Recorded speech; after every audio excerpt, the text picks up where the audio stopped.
Selepas berbulan-bulan berdiam diri susulan pengundurannya yang mengejutkan, bekas pemain Dreamwings, Blake, akhirnya tampil membuka mulut mengenai keputusan meninggalkan kumpulan legenda itu bersama Eddie, Oktober lalu, dengan mengakui tekanan emosi dan kejujuran terhadap diri sendiri menjadi punca utama. Blake berharap peminat dapat memahami situasi serta keputusan sukar yang terpaksa dibuat bersama Eddie demi kebaikan semua pihak.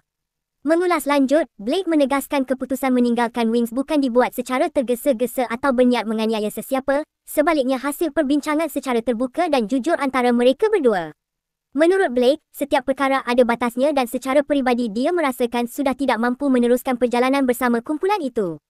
Blake berkata, tekanan emosi yang dialami bimbang akan menjejaskan mutu persembahan, sedangkan peminat sudah membeli tiket dan berhak menerima persembahan terbaik.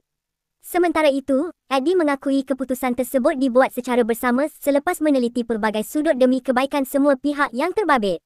Dalam pada itu, Blake dan Eddie mendoakan yang terbaik buat Wings dan berharap kumpulan berkenaan terus mampu berkarya serta mengekalkan legasi mereka dalam industri muzik tanah air. Blake turut menegaskan mereka tidak menyimpan sebarang dendam, sebaliknya tumpang gembira melihat kejayaan konsert Wings 40 tahun, 4 dekat terbang tinggi yang berlangsung dengan penuh meriah pada bulan lalu.